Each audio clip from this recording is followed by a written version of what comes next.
Em 1989, um dos homens mais poderosos da televisão brasileira jogou uma bomba no meio da política nacional e sacudiu o país inteiro.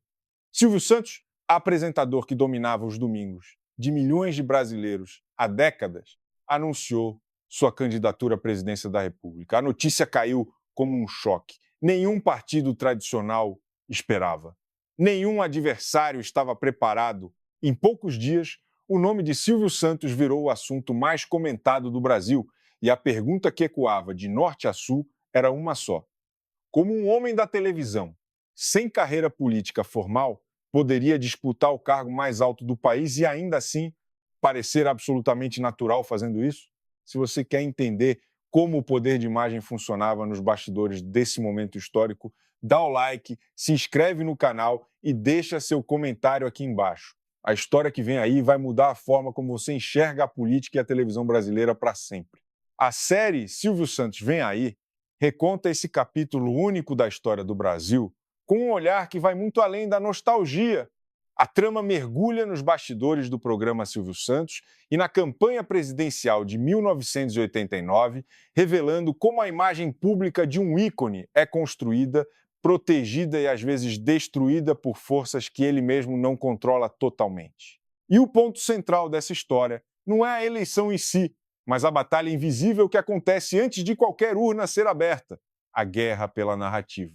Para dar conta dessa missão, a equipe de Silvio convoca Marília, interpretada por Manu Gavassi, jornalista e publicitária que chega desconfiada e com olhar clínico. O objetivo dela é claro: investigar a vida do apresentador, mapear vulnerabilidades e antecipar qualquer ataque que os adversários pudessem usar contra ele. Marília não é fã, ela é profissional, mas o que ninguém contava era com o carisma desconcertante de Silvio Santos, que ao longo da convivência começa a transformar a relação de trabalho em algo muito mais complexo e humano. O que a série expõe com muita inteligência é que Silvio Santos não entrou na política como um novato aprendendo as regras do jogo. Ele entrou como alguém que já tinha o jogo na palma da mão, só que em outro palco.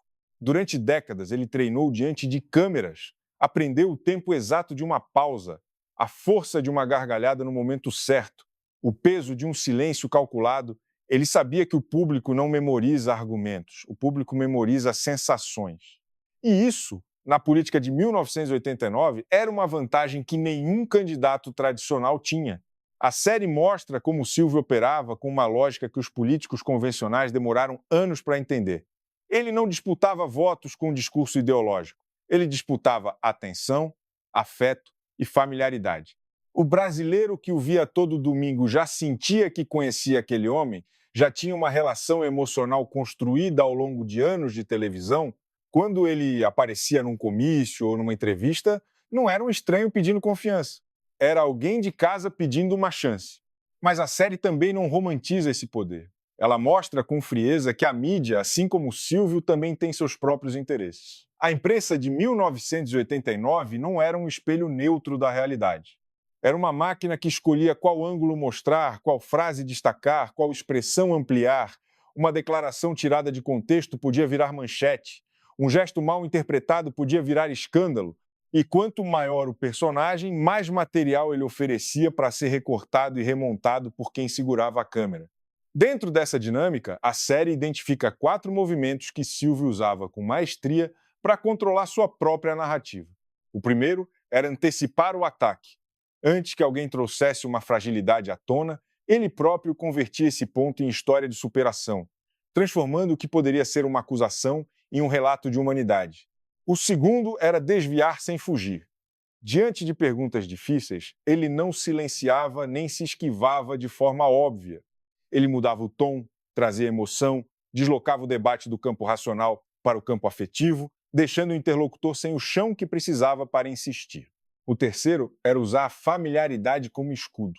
O fato de ser um rosto conhecido funcionava como uma camada de proteção. As pessoas tendem a perdoar mais facilmente quem elas sentem que conhecem. E o quarto movimento era dominar o timing emocional, sabendo exatamente quando provocar riso, quando provocar comoção e quando provocar silêncio reflexivo no outro. É nesse ponto que o embate entre Silvio e Marília se torna o coração dramático da série.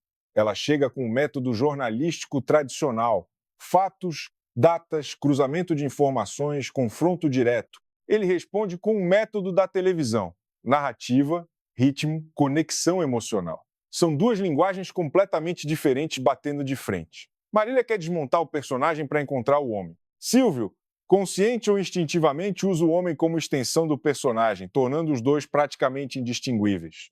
E quanto mais tempo ela passa perto dele, mais a fronteira entre investigação profissional e conexão humana começa a se dissolver.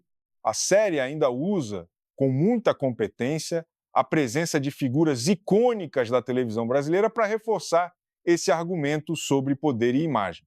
Nomes como Elke Maravilha, Wagner Montes e Pedro de Lara aparecem não apenas como referências afetivas para quem viveu aquela época, mas como símbolos funcionais dentro da narrativa. Pedro de Lara representa o poder do julgamento público em tempo real, a capacidade de uma frase dita ao vivo elevar ou destruir alguém diante de milhões de espectadores. Elke Maravilha encarna a lógica do espetáculo permanente, onde tudo se transforma em performance e a imagem prevalece sobre qualquer conteúdo que esteja por baixo dela. Wagner Montes representa a televisão como amplificador de dúvida e sentimento coletivo, capaz de transformar um murmúrio em consenso nacional. A presença deles na série é um lembrete de que a televisão brasileira não era apenas entretenimento.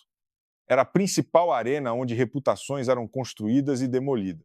O que a série deixa como reflexo mais perturbador não é a esperteza de Silvio Santos, é a constatação de que naquele jogo de imagens todos estavam dirigindo alguma coisa. Silvio dirigia a própria imagem para sobreviver e avançar, a mídia dirigia a imagem de Silvio para capturar a audiência.